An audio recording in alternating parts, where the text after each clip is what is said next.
Je m'appelle David Benamou, je suis fondateur de Maquisart. On fête nos 20 ans au jour d'aujourd'hui. Maquisart.com, c'est un des plus gros sites, des plus grosses bases de données de photographie.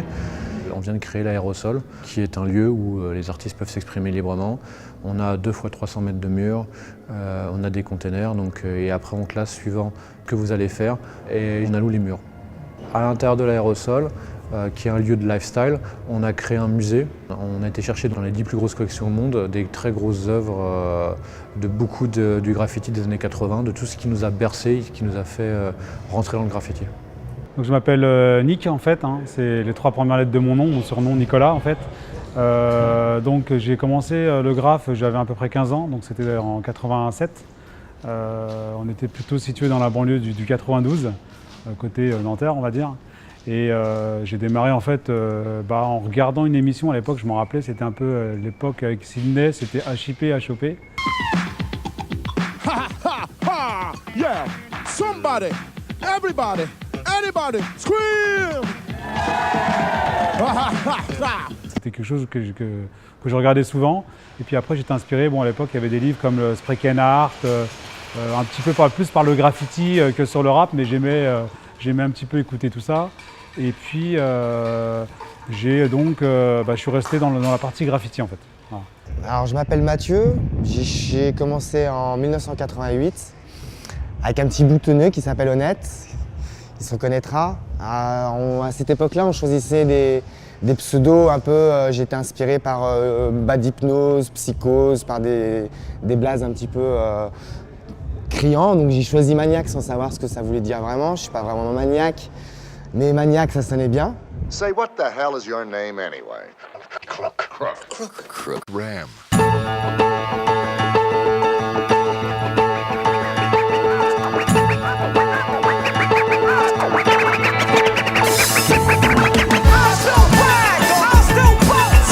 En fait, on était 2 copains, on a démarré dans le quartier, un petit peu.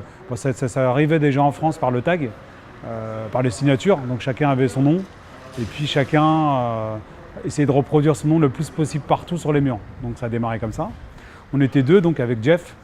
On s'est rencontrés à l'école et puis petit à petit on a monté un groupe qui s'appelle DK. Donc DK ça veut dire Dark Killer Angel, ça veut dire Dacool Artist. Et on a démarré par le tag, on était 2, après 3, 4, 5. Et puis à un moment donné, il y avait beaucoup de rendez-vous qui se faisaient, parce qu'à l'époque j'ai aussi beaucoup traîné sur le quartier entre Nanterre, La Défense et Paris. On était souvent aussi alliés avec les BD, les Black Dragon, parce que j'avais pas mal de personnes qui étaient et dans les BD et dans les DK. Et puis petit à petit, on a monté ce groupe et on a à l'intérieur mis toutes les cultures possibles. Donc ça allait du graffiti, du tag, du rappeur, des danseurs, des gens qui faisaient des arts martiaux. Voilà un petit peu le concept des DK, quoi. Je suis arrivé dans ce milieu parce que j'ai moi-même fait pas mal de graffiti de 15 ans à 21 ans à peu près. Et j'ai stocké beaucoup de photos. J'ai créé le site avec toutes les photos qu'on avait stockées. Et on a continué, on a commencé à vendre des bombes de peinture sur notre site. On a commencé à ouvrir des magasins. On a un entrepôt où on distribue les bombes de peinture pour tous les graffeurs. Et ensuite, on a fait de l'expertise auprès des maisons de vente pour créer des ventes. On a fait la première vente qui a eu lieu de street art graffiti en France, qui était entièrement dédiée à ça, qui était à la Cigale en juin 2009. Et on a continué jusque maintenant et on vient de créer l'Aérosol. Voilà, on a commencé sur la ligne Saint-Lazare en voyant les graphes. Ce qui nous a inspiré, c'est Bandeau, c'est comme tous ceux qui ont commencé à cette époque-là. On commençait avec ceux qui ont déchiré les murs, les premiers à faire des gros chromes, les 93 MC, les boxeurs, Spank, SP1, tout ça c'est des... Et puis ensuite on s'intéresse aux graphes, un petit peu plus particulièrement au graffiti. Je me suis assez intéressé à Darko, à ce qu'il fait, c'est un mentor pour moi. Après on a fait quelques toiles avec Rel, qui est mon bras droit, qui est de l'autre côté, là tu vas pouvoir voir aussi. Où après on s'est lancé sur des toiles, on s'est lancé à monter des festivals. Moi ce qui compte c'est plus rassembler le maximum de graffeurs, comme sur le lieu où tu es.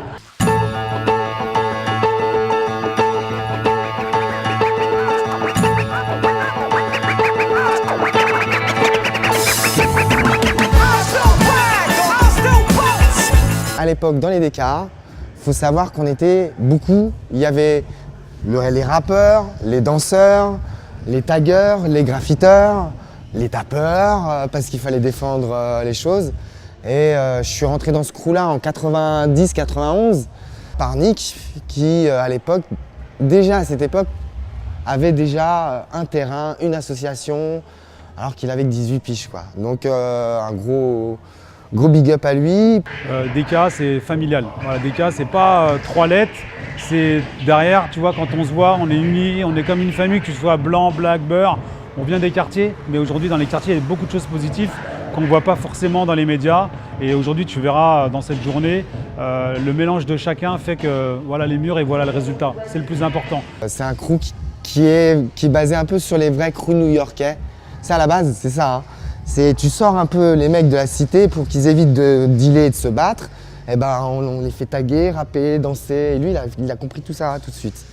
Et voilà, après, 30 ans après, on se demande comment on est encore un peu, comment on peut être encore là, c'est devenu une passion, quoi.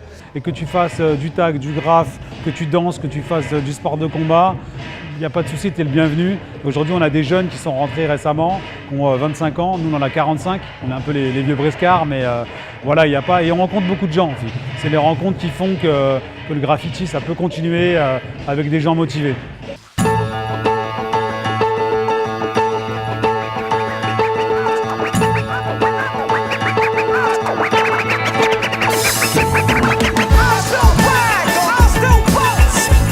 En fait, on a voulu, par ce mur, montrer que tout ce qui était, toutes les stars qu'on a eues des années 80 de l'époque, ont fait du train et que tout est parti sur métro.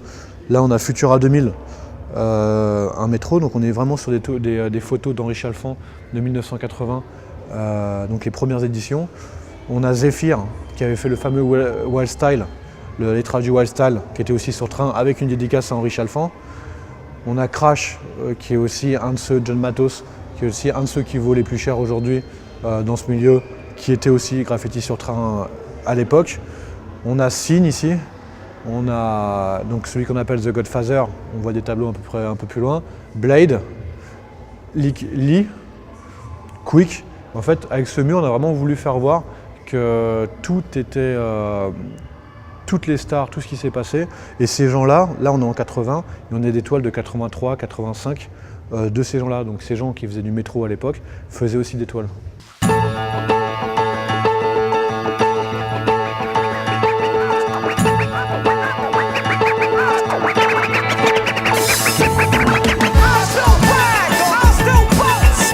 La reconnaissance aujourd'hui, bon déjà, je te disais tout à l'heure, il y a quand même le mot respect qui revient assez souvent, en tout cas pour moi, et en général pour les graffeurs. C'est-à-dire qu'à partir de là où tu vas faire une pièce sur un mur, elle doit être respectée. Alors tu as deux choses, tu as celui qui va faire quelque chose sur une voie ferrée, qui va faire quelque chose dans la rue.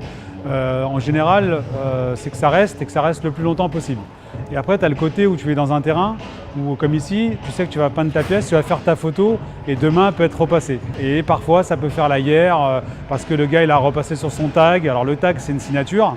Le graphe, c'est une pièce en général, comme tu vois derrière moi, qui peut être fait par un artiste qui démarre ou qui débute ou comme un ancien dans le graffiti. Voilà. Donc c'est vraiment le mot respect qui est important et chacun doit respecter ce que l'autre a fait. Des fois, ça se passe bien, des fois, ça se passe mal. Quand on rentre dans le graffiti, il y a quelque chose qui est assez surprenant dans le graffiti, c'est qu'on respecte toujours ceux qui étaient là avant nous. Donc on est toujours inspiré par ceux qui étaient avant et on a plus de mal avec ce qui se passe après. Pourquoi? Sûrement parce que quand on démarre, on est obligé de s'inspirer de quelque chose. Moi, je m'inspirais des Intox à l'époque, et de tous les magazines qui sortaient, ce genre de choses. Parce que nous, on était vraiment la deuxième génération, voire la deuxième et demie. Il y a eu un creux entre la première et ce que nous, on a pu faire. Et on s'inspire. Et quand on voit, moi qui suis toujours dedans, qui fréquente les plus jeunes aussi, parce qu'on leur vend des bombes, on s'aperçoit que toutes les catégories, enfin toutes les vagues qui arrivent respectent ceux qui sont avant eux, mais ont du mal à respecter ce qu'il y a après. Aujourd'hui, avec le street art, alors on va rentrer dans cette polémique, hein, mais aujourd'hui avec le street art, voilà, les mairies demandent plus à des gens qui sortent de grandes écoles plutôt qu'à des taggeurs comme nous qui graffitons depuis 30 ans. Et bah voilà, le petit problème street art La reconnaissance, on n'en demande pas forcément. On l'a, nous, en le faisant. On a notre propre reconnaissance à nous, entre codes, et on sait qui on est, et chacun met sa petite pierre, et chacun avance comme ça, quoi.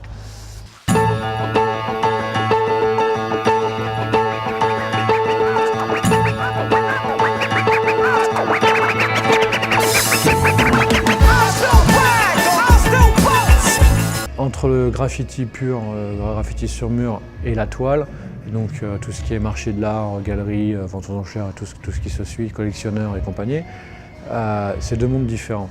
Mais c'est souvent des acteurs qui ont été dans un monde et qui passent dans l'autre. On ne peut pas empêcher des enfants, même une passion même d'adolescents, si les gens arrivent à en vivre. Moi je trouve que c'est génial pour eux. Donc la toile, il faut savoir déjà que ça existe depuis, là on en a qui sont de 81. Donc les graffeurs déjà en 80 commencent à faire des toiles. On est entre le mur et le dessin. Si on comprend bien que le graffiti avant c'est une esquisse, c'est du travail sur papier, c'est du travail avant d'arriver sur mur, la toile elle est un peu intermédiaire entre les deux. C'est-à-dire que c'est plus grand qu'un papier, on peut y mettre de la couleur plus facilement, mais c'est pas encore un mur, c'est deux choses différentes.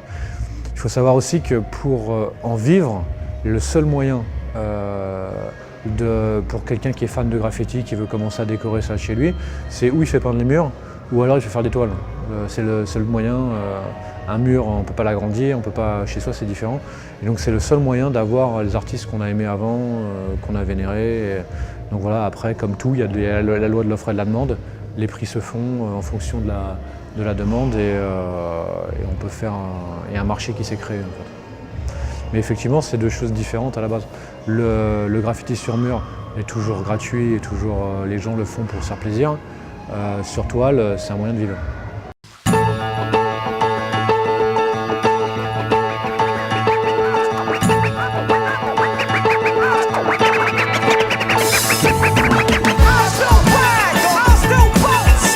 La meilleure époque, c'était la nôtre, je pense, qu'on a connue. Moi, je l'ai connue plus dans les années 87, 88. Il y en a qui ont démarré même avant, en 80, plus dans les années 80. En tout cas, pour la mienne, et aujourd'hui, vu l'âge qu'on a, je préférais l'époque des années 80 que celle d'aujourd'hui. Aujourd'hui, ce qu'il y a, c'est que tu as beaucoup plus de graffeurs, beaucoup plus de taggers, bon, beaucoup de jeunes aujourd'hui. On a 45 ans aujourd'hui. Et aujourd'hui, il y a du graffiti, mais parfois il y a de tout. Bon, est-ce que t'aimes pas? Bon, moi je juge pas, donc voilà. Aujourd'hui, il y a peut-être 10 fois plus de graffeurs et de taggers aujourd'hui que dans les années qu'on a connues à l'époque. Ce qui fait qu'aujourd'hui, tu as de moins en moins de support sur les voies ferrées, sur les autoroutes. Donc voilà, chose où à l'époque, il y avait de la place partout. Aujourd'hui, il n'y a plus de place, il faut le savoir.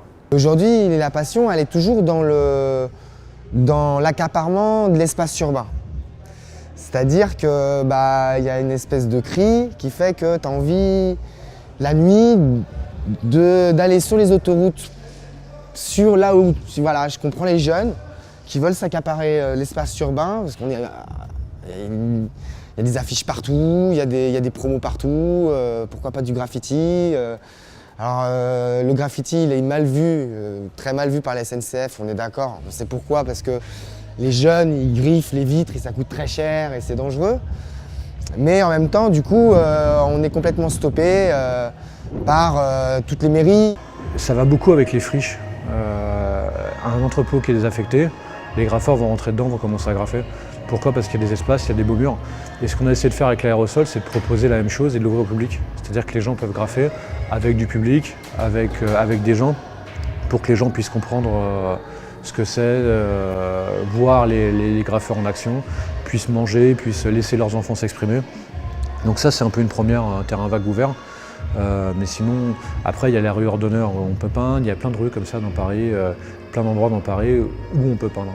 Mais c'est surtout en banlieue, ou proche banlieue, dans les entrepôts désaffectés. Qui a pu changer. Donc sur les voies, c'est toujours une petite guéguerre. Les voies, les lignes, y en a qui montent avec des rouleaux et qui montent le plus haut possible. Sur les autoroutes, tu peux le voir, ou même sur les lignes de chemin de fer. Et puis tu as le côté aujourd'hui où de plus en plus, il y a des terrains ça a vachement évolué, puisqu'avant, je me souviens, moi, des fois, les mamies, elles gueulaient parce qu'elles voyaient un tag ou un graphe. Aujourd'hui, je pense que c'est quand même rentré dans la tête des gens. Donc le graffiti aujourd'hui, comme sur le site on est, tu as des lieux, tu as des terrains, tu as des villes aujourd'hui aussi qui se sont associées, qui ont fait des graph parks. À Nanterre, là, il y en a un qui va s'ouvrir prochainement. Il y en a eu un à Mantes-la-Jolie qui a ouvert il y a quelques années. Sur le site, là, on est à Aubervilliers. Bon, là, c'est la SNCF qui prête le lieu. Voilà, donc ça a changé la mentalité des gens. Je pense qu'on est passé à autre chose. Voilà, donc c'est plutôt bien. Il y a deux choses qui sont très importantes pour les graffeurs, le dessin et le mur, et la photo du mur plutôt. Ils font le mur, par contre tout le monde est conscient que le mur ne tiendra pas, que ça va être repassé. Du moment que le graffeur a la photo, il est content. Et on fige par la photo. Alors aujourd'hui c'est un peu différent de quand moi j'ai démarré. Internet diffuse partout, il y a Instagram, il y a Facebook, donc les trucs sont diffusés en temps réel avec les smartphones. À l'époque, il fallait prendre sa photo, la faire développer, l'envoyer à un magazine ou espérer qu'un magazine passe devant pour qu'elle soit publiée. Sinon, elle restait pour nous en fait. Mais la dimension d'Internet a fait qu'amplifier le phénomène. Il y a de plus en plus de monde. Il y a de plus en plus de monde, c'est l'avenir 2.0. Graffiti, quelqu'un peut devenir très connu en ayant un mur au fond de son jardin. C'est un très bon communicant sur les réseaux sociaux. Il va vite rentrer dans les galeries et il peut être vite, alors qu'il n'aura aucune reconnaissance dans le milieu graffiti, il n'aura pas bougé sur des trains, C'était mon intention quand j'ai créé Maquisard en 97, c'était de faire une espèce de musée de photos de tout ce qui s'était passé, de tout ce que moi j'avais vu. J'ai shooté tout ce que j'ai pu dans ce que moi j'avais vu et après d'autres photographes sont venus. Mais le but c'était vraiment de figer quelque chose qui était complètement éphémère et de le partager. Et maintenant, les graffeurs le font bien tout seuls avec les Instagram et tous les réseaux sociaux en fait.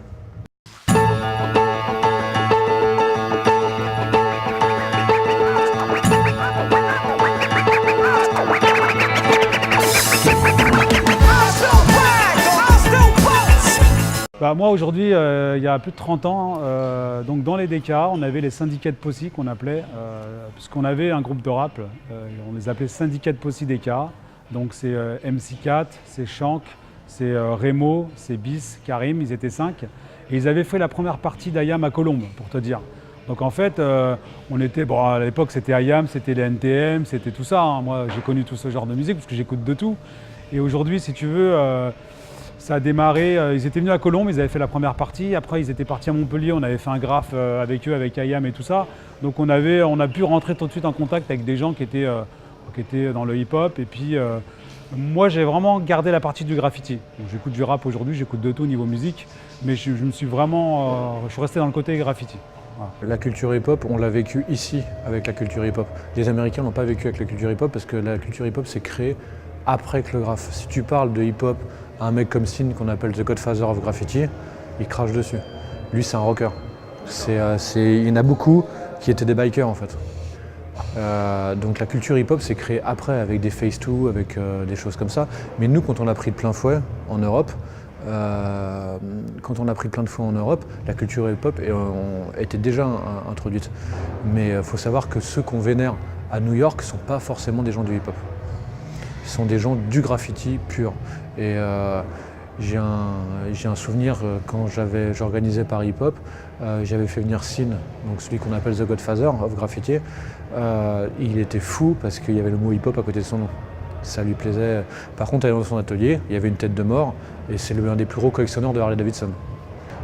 Eux l'ont créé, le hip-hop, ils étaient à la base, donc ils ont créé le graffiti et le hip-hop est arrivé et après ils ont essayé d'englober toutes ces disciplines. Sauf que les gens qui étaient là avant, ils ne savaient pas ce que c'était que le hip-hop. Et puis quand tu as déjà 30, 20, 25, quand ça arrive ou 30 ans, tu n'as pas forcément envie d'adhérer au truc, quoi. Donc le hip-hop, toute la partie Zulu Nation, enfin tout ça, que nous on s'est pris dans la gueule en Europe, c'était déjà bien implanté et c'est arrivé via ce vecteur. Par contre là-bas c'était un peu différent. Pourquoi? Parce que c'était des précurseurs.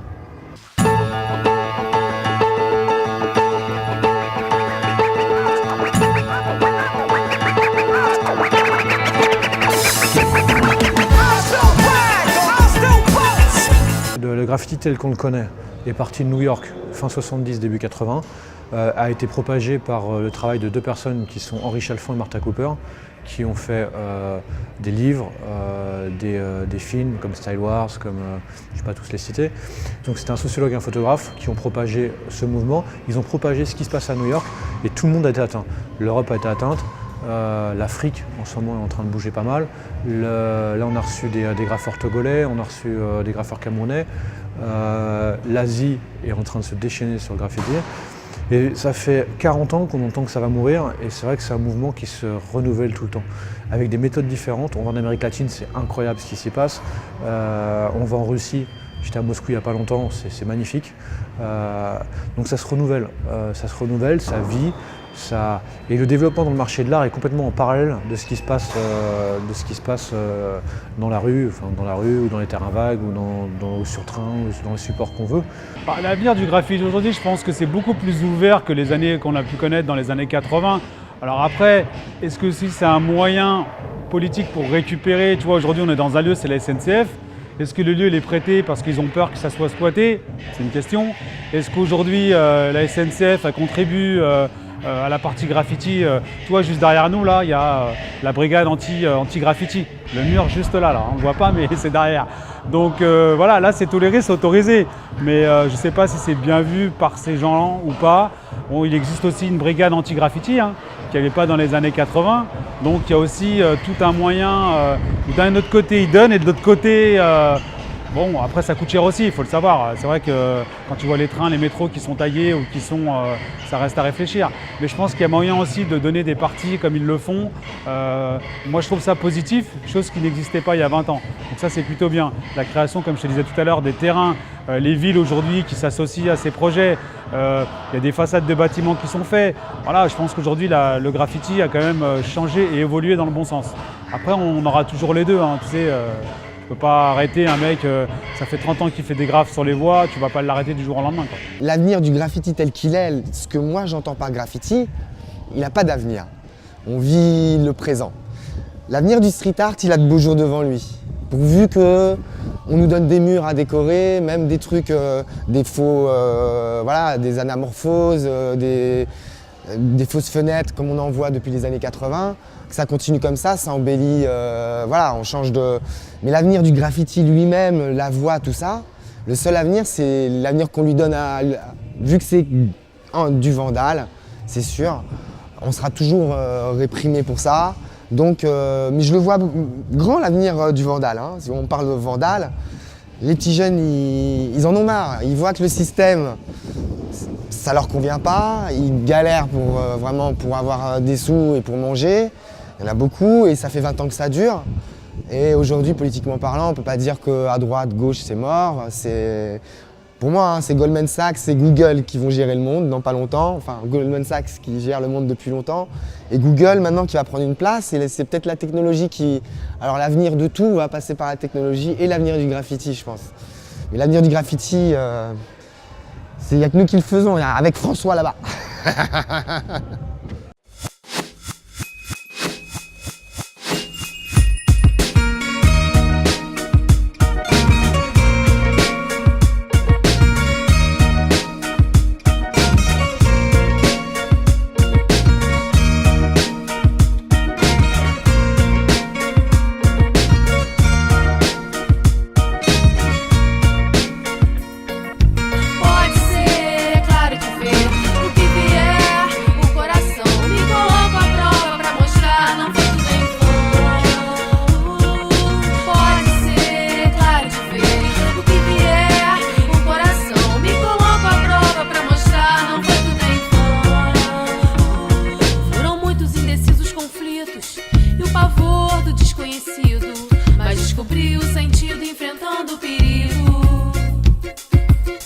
Destemida, sumida, ouço os sinos anunciam. Eu sei que na dúvida a verdade aparece, correndo contra o tempo esquece sem